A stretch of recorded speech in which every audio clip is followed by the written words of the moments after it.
తెలంగాణ సాయుధ పోరాట యోధురాలుగా, తెలంగాణ యొక్క ఆడపడుచుగా, అదేవిధంగా ఒక మహిళా శక్తిగా, అందరికీ స్ఫూర్తినిచ్చే ఒక ప్రదాతగా, ఒక విధాతగా చాకలి ఐలమ్మ గారు ఒక బడుగుల నాయకురాలిగా ఎప్పటికీ మర్చిపోలేని వ్యక్తి. చరిత్రలో కొన్ని సువర్ణ అక్షరాలతో రాసే కొన్ని వ్యక్తుల్లో, ముఖ్యమైన వ్యక్తుల్లో, ప్రముఖమైన వ్యక్తుల్లో చాకలి ఐలమ్మ గారు ఒకడు.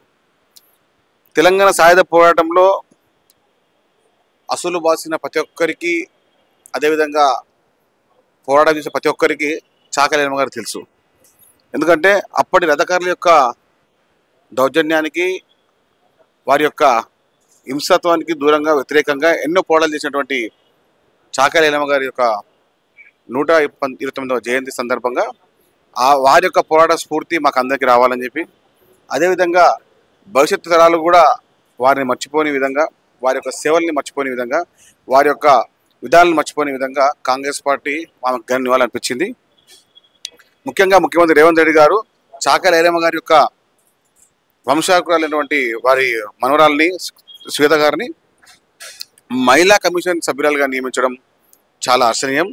ఎందుకంటే ఇది బడుగుల యొక్క విజయంగా నేను భావిస్తుంటాను. ఎందుకంటే ఆ కుటుంబానికి మేమిచ్చే ఒక సేవగా, ఒక చిరుకానుగా అనుకున్న ముఖ్యమంత్రి రేవంత్ రెడ్డి గారికి, అజక సామాజిక వర్గం కూడా ఉన్న శ్రీనివాస్ గారు కూడా ప్రతిసారి జయంతి ఉత్సవాలు, అదేవిధంగా వర్ధంతికి నివాళులు ఇవ్వడం జరుగుతుంది. కాబట్టి చాకలి ఐలమ్మ గారు అందరి ఆస్తి, అందరి పోరాట పటిమ.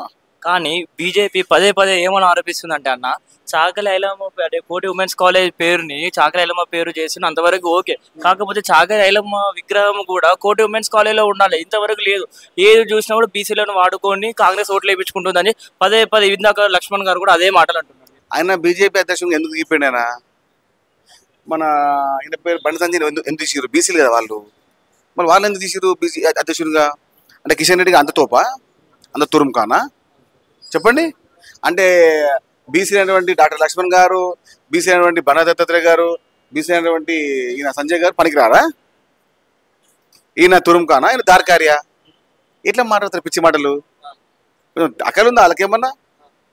అరే కాంగ్రెస్ పార్టీ ఇంత స్పష్టంగా మేము ఆమెకు మహిళా కమిటీ మెంబర్ ఇస్తున్నాము, ఆమె కీర్తి మేము తీసుకొస్తున్నాము మేము అనుకుంటే, దానికి హర్షించక, దాని ఆ మాటని ఆహ్వానించక, ఆ మాటను గౌరవించక పిచ్చి మాట మారుతున్నారు. బీజేపీ నాయకులను బీసీలు ఎప్పుడు నమ్మరు. బీసీలని అక్కడని కేవలం వాడుకొని టిష్యూ పేపర్ గా వాడుకొని తెస్తారు బీజేపీ నాయకులు. బీసీలో కులగలన అన్నారు, అదేమైంది? మరి ఇంతవరకు బీసీలకు 42% అన్నారు, అదేమైంది అని చెప్పి పదే పదే పిచ్చి వాళ్లకు చెప్పండి. ఎంత పిచ్చి ఎక్కినా కూడా సాయంత్రం అవుతుందని చెప్పండి. బీసీ కమిషన్ ఎందుకు వేసాము? బీసీ కులగణన కోసమే. పంచాయతీ ఎన్నికలు ఎందుకు జరపట్లేదు? బీసీల యొక్క హక్కుల కోసమే, బీసీల యొక్క శాతం పెరగడం కోసమే.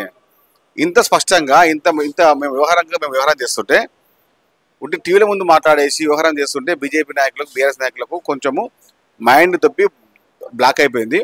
ఆ బ్లాక్ రావాలంటే మేము బీసీ కమిషన్ వేసాం కదా, అది వస్తుంది, దానికి వ్యవహారాలు వస్తుంది, అన్ని దాని ప్రకారంగా ముందుకెళ్తాము.